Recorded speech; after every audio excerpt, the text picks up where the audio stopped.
officers, what's going on? So me and Christina have brought in Andrew, the Chief Executive Officer at Voice, to ask him some questions about what is really going on, because we need to know. So what's going on?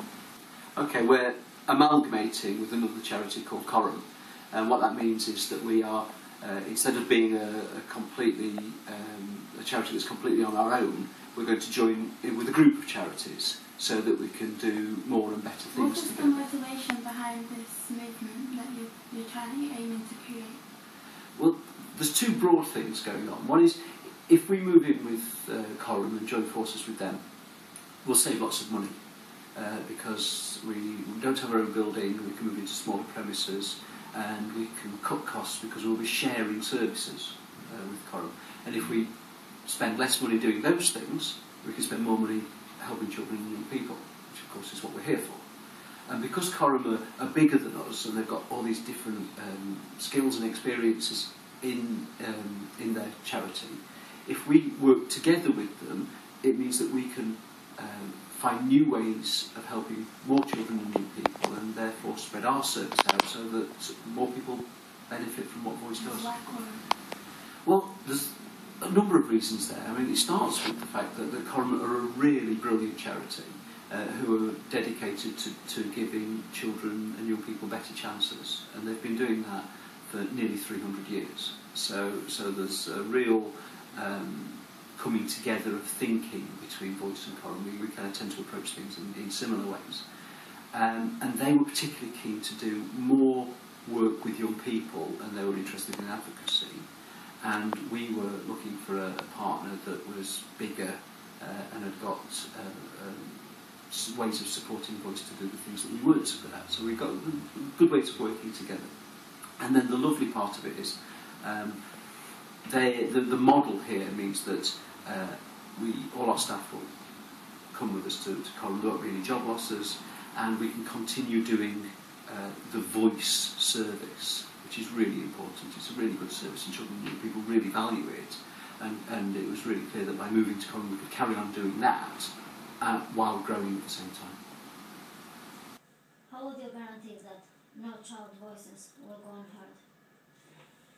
This was central to the conversations, the discussions we were having with Coram while we were working out whether we should amalgamate or not.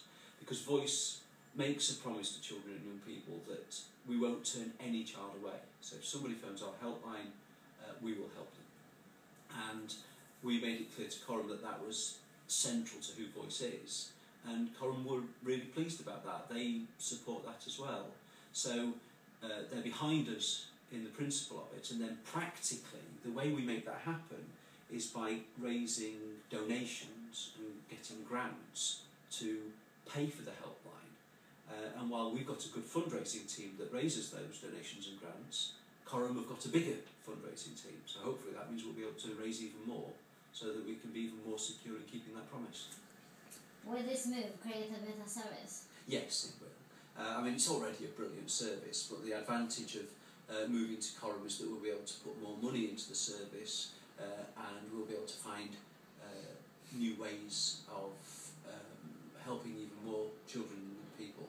One of the interesting things about Coram is that they provide lots of different services to children and young people, and if we can find ways of working with their different special areas, like creative therapy people, their supported housing people, or their legal people, then we can create new ways of helping children and young people in all sorts of different areas. How do you ensure that young people know about the new telephone numbers, or the number will keep them the same?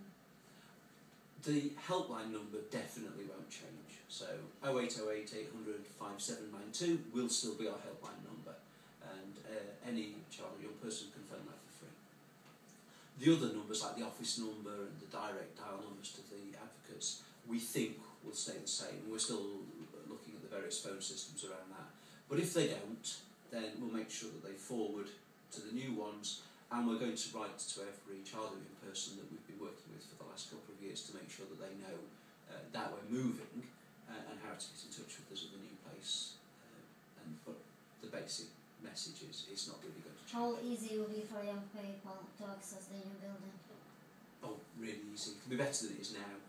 because the place that we're moving to is several buildings built around a sort of a nice green area, and there's playgrounds for very young children in there, and there's lots of building work going on at the moment, and part of that building work is a space that's designed specially for young people to use, so there'll be a sort of dedicated area, and so I think things will be better over there than they are here. So after all the interesting things you have to say, I'm still thinking whether new building, would that mean that my advocate would change, or would I get a new one? What would happen? No, the brilliant thing about what we're doing is all Voices people are going to come with us to Coram Voice. So if you're working with an advocate now, that advocate will still be with you when you move. So will both organisations, in a sense, work together or work separately? A bit of both. So it'll depend what we're doing. So some parts of the organisation will come right close together and they can just look like one area. Advocacy will just be something that Voice does, and then there will be other areas which will still work out. But if you look at, say, the Children's Legal Centre, where there's lots of lawyers, I think there will be areas where we look at what we do in Voice and what they do in the Legal Centre and say, you know what, there's going to be ways of us working together quite closely here to really make sure that what happens out there is much better for children and young people. So there'll be a real combination. The bottom line, though, is it's about making the world a better place for children. Well, thank you, Andrew, for agreeing to meet me and Christina to discuss the issues which we thought young people might be worried about. So thank you once again. And thank you guys for watching, and hopefully all your worries and uncertainties have been addressed. If you need any more information, please call Voice or please give your advocate a phone call. Don't forget the number is down below.